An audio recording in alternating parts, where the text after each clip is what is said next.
বলিউড অভিনেতা সাইফ আলী খান নিজের বাড়িতেই ছুরিকাঘাতে আহত। ধারালো অস্ত্র দিয়ে কোপানো হয় তাকে। হাসপাতালে ভর্তি করা হয়েছে এই অভিনেতাকে। পুলিশ সূত্রে জানা যায়, 15ই জানুয়ারি বুধবার রাত 2টার দিকে সাইফের বাড়িতে হানা দেয় এক অজ্ঞাতকারী পরিচয়ে দুষ্কৃতী। ডাকাতির উদ্দেশ্যেই এই হানা বলে প্রাথমিকভাবে জানায় পুলিশ। ওই দুষ্কৃতী সাইফকে ছুরি দিয়ে কোপায় বলে অভিযোগ উঠেছে। তারপরেই জখম অভিনেতাকে ভর্তি করা হয় মুম্বাইয়ের লীলাবতী হাসপাতালে। মুম্বাইয়ের বান্দ্রায় সদ্গুরু শরণ বিল্ডিং নামের একটি আবাসনে থাকেন সাইফ। এই আবাসনেই থাকেন অভিনেতার স্ত্রী তথা বলিউড অভিনেত্রী কারিনা কাপুর। সাইফদের সঙ্গে থাকেন তার 2 শিশু সন্তান, 8 বছরের তৈমুর এবং 4 বছরের জে।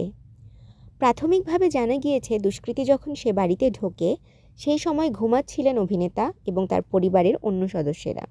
আওয়াজ পেয়ে বাড়ির সকলে উঠে গেলে আবাসন থেকে বেরিয়ে যায় ওই দুষ্কৃতী। ইতিমধ্যেই বান্দ্রা থানার পুলিশ এই ঘটনার তদন্ত শুরু করেছে। অভিযুক্তকে গ্রেপ্তার করার চেষ্টা চলছে। এই প্রসঙ্গে পুলিশ বলেন, সাইফ আলী খান লীলাবতী হাসপাতালে চিকিৎসাধীন। এটা স্পষ্ট নয় যে তাকে ছুরি দিয়ে কোপানো হয়েছে নাকি ডাকাতের সঙ্গে ধস্তাধস্তির জেরে তিনি আহত হয়েছেন। আমরা বিষয়টি তদন্ত করে দেখছি। একই সঙ্গে এই ঘটনার তদন্ত করছে মুম্বাই ক্রাইম ব্রাঞ্চ। অভিনেতার টিমের তরফ থেকে একটি বিবৃতি দিয়ে সংবাদ মাধ্যম এবং অনুরাগীদের শান্ত থাকতে বলা হয়েছে।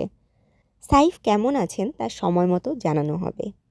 তাশরিফা তৃষা, তরঙ্গ টিভি।